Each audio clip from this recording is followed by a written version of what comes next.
8 de la mañana con 40 minutos y ya tenemos vía Zoom a Eduardo Ismael Hernández. Él es profesor de la Facultad de Ingeniería Civil de la Universidad Popular Autónoma del Estado de Puebla, porque hay un tema por demás importante. Hemos mencionado, y lo hicimos al principio de ese informativo, sobre la actividad volcánica, pero la ruta de evacuación, y es verdad que se necesita un atlas de riesgo, porque eso podría ayudar a todas las poblaciones que convergen con este volcán. Eduardo, ¿cómo está usted, profesor? Un gusto saludarlo, buenos días. Muy buenos días, te saludo a ti y a todo tu amable auditorio aquí en esta emisión de la mañana del sábado. Le agradezco, profesor. Oiga, ¿qué tan importante es un atlas de riesgo precisamente para el volcán Popocatépetl y todas las poblaciones que están en su entorno? Este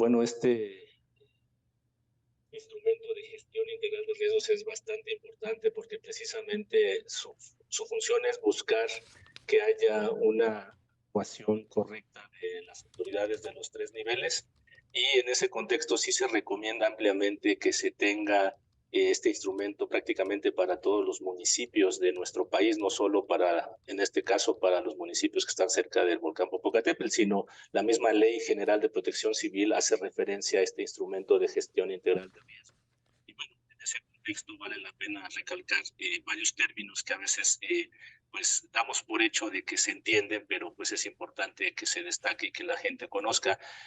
Hay que entender que el riesgo, según la misma Ley Federal de Protección Civil, se compone de dos grandes partes. Por un lado tenemos a los agentes perturbadores que de alguna manera representan Sí. el peligro o amenaza.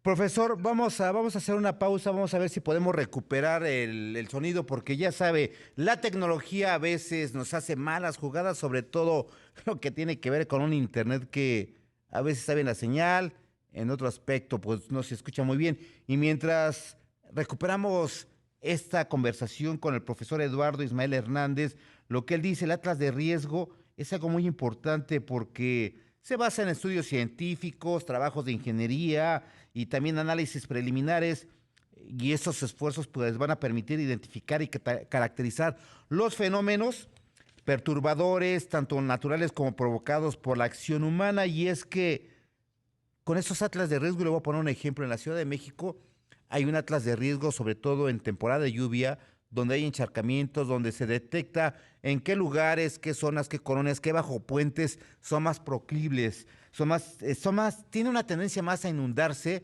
sobre todo en la zona oriente por este piso que es cavernoso, por este piso que a veces tiene muchos vados. No sé si usted ha pasado por la calzada Ignacio Zaragoza, que prácticamente va, sube y baja, y esto se debe al estado de la tierra. Por lo tanto, este atlas de riesgo en la Ciudad de México es muy importante porque ahí las autoridades se enfocan precisamente en atender este fenómeno. Pero regresamos con Eduardo Ismael Hernández, profesor de la Facultad de Ingeniería Civil de la Universidad Popular Autónoma del Estado de Puebla. Profesor, una disculpa, pero no lo estábamos escuchando muy bien. Sí, pues a veces la tecnología nos hace malas jugadas. Espero que ahorita se esté escuchando de manera correcta. Se escucha perfecto. Bueno, respondiendo a la pregunta de si es necesario tener atlas de riesgos en las condiciones en que se encuentra actualmente nuestro país, estamos en la emergencia con el volcán Popocatépetl, y la respuesta es clara, es que sí necesitamos atlas de riesgo, no solo en este momento para los municipios aledaños al volcán, sino prácticamente y siguiendo la ley de protección civil, la ley general de protección civil, donde establece que todos los municipios de nuestro país deben contar con su atlas de riesgo. Y este es un instrumento muy importante para precisamente la gestión integral. Entendamos este término de la gestión integral como el actuar que deberíamos tener todos como sociedad, pero desde las políticas públicas que pues de alguna forma emanan de el gobierno en los tres niveles. Y en ese contexto, la Ley General de Protección Civil es muy clara. Debemos tener atlas de riesgo precisamente para reducir el nivel de exposición a los que podríamos estar expuestos la sociedad ante pues, los diferentes fenómenos perturbadores, sean naturales o sean antropogénicos. Y bueno, en este momento, pues el volcán Popocatépetl pues, es uno de los fenómenos geodinámicos que pues, se deben de estudiar como se está haciendo, pero pues no olvidemos, por ejemplo, los sismos y otros fenómenos como las inundaciones ahora en la temporada de huracanes. O entonces se puede decir que en ese momento no hay un atlas de riesgo para el volcán Popocatépetl.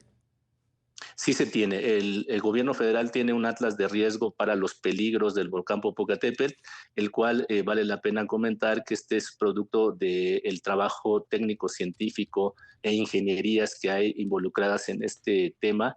Recordemos que en 1994 el volcán Popocatépetl tuvo una reactivación y prácticamente desde entonces a la fecha pues hemos tenido estas actividades que van, de repente crecen, de repente bajan, y el monitoreo constante y la instrumentación que tienen en el volcán Popocatépetl pues es de vital importancia, y con esa información que pues de alguna forma se ha recabado en la historia de estos casi 30 años, pues es que se ha logrado establecer el nivel de peligro que podrían representar los diferentes agentes perturbadores asociados con la actividad del Popocatépetl. Entonces, sí se tiene, de hecho, cualquier persona puede accesar a la información de este atlas de los peligros del volcán Popocatépetl. El CENAPRED, que es el Centro Nacional para la Prevención de Desastres, pues de alguna forma en sus páginas de internet tienen pues habilitada esta herramienta. Y bueno, ahí la importancia de que las autoridades conozcan que existe y que se pueda hacer uso correcto de esta información.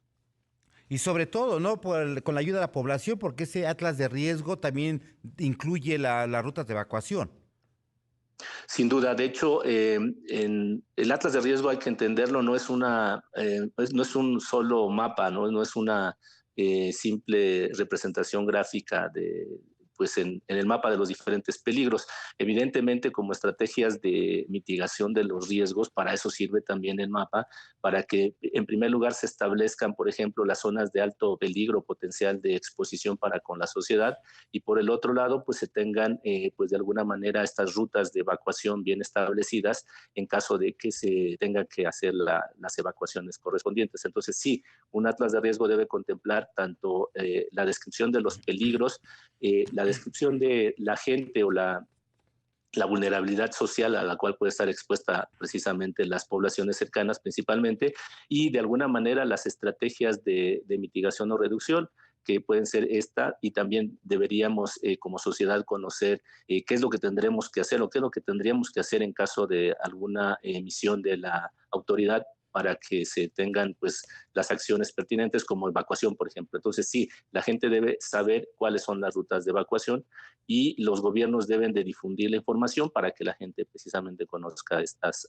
alternativas y acciones de prevención y de reducción de los riesgos. Oiga, profesor, y estos atlas de riesgo, y si hablamos en general, ¿cada cuándo se actualizan? Porque en el caso del Popocatépetl siguen los estudios, siguen los científicos, pues haciendo lo propio, pero se actualiza al año, medio año, o siempre es constante la actualización.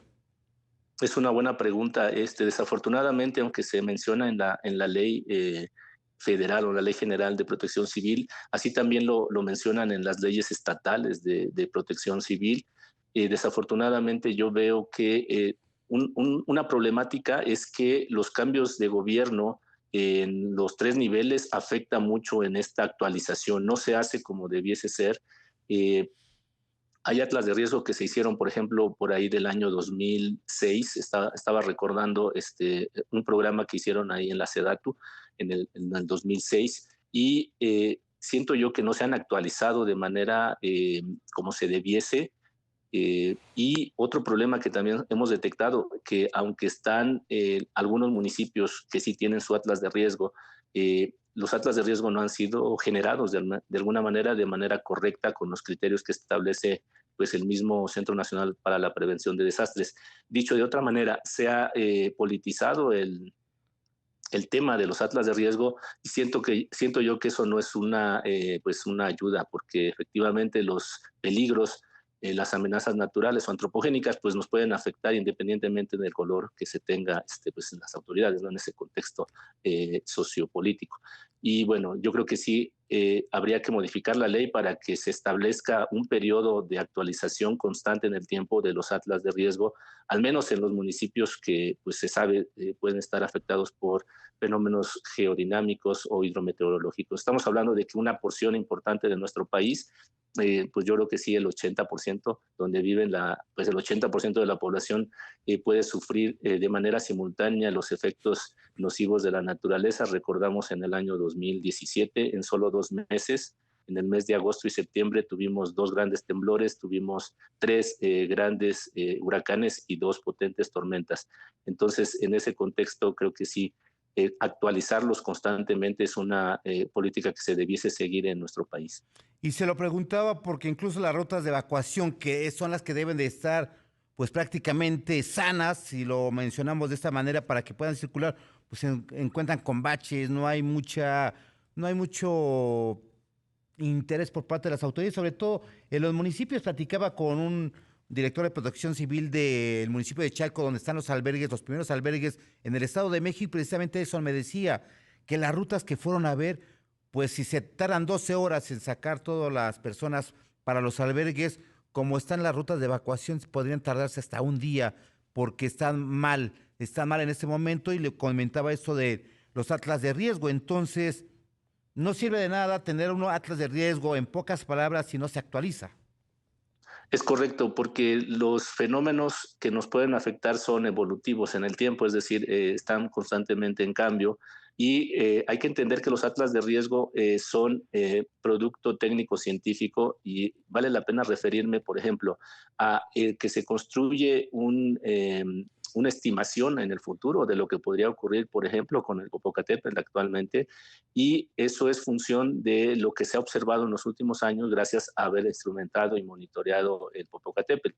Y lo mismo aplicaría para cualquier otro fenómeno perturbador como los sismos, que pues en este momento qué bueno que no nos se han presentado, pero imaginémonos si ocurriera algún temblor importante, ¿qué tendríamos que hacer? ¿No? Darle a qué prioridad, tendríamos que estar trabajando en conjunto de la emergencia del Popocatépetl con algún sismo importante. Esperemos que no ocurra. Pues esperemos que no ocurra. Eduardo Ismael Hernández, ya por último y rápidamente, profesor, ¿alguna red social donde lo pueda seguir el auditorio para este tipo de datos que nos ha dado? Bueno, sí, tenemos nuestra pues, emisión en la UPAEP, que es en Radio UPAEP, donde ahí emitimos información muy útil, y también como Eduardo Ismael, así, Eduardo Ismael en Facebook, ahí emitimos también información, y pues en la página de la SMIS Tlaxcala, Sociedad Mexicana de Ingeniería Sísmica, Delegación Tlaxcala, también emitimos información muy útil. Profesor Eduardo Ismael Hernández, usted es profesor de la Facultad de Ingeniería Civil de la Universidad Popular Autónoma del Estado de Puebla. Le agradezco bastante esta entrevista. No, pues esperemos que la información sea de utilidad para todos. Muchas gracias, sí. Buen día. Gracias, cuídese, muy buenos días. Ahí está el profesor y esa entrevista, 8 de la mañana con 53 minutos.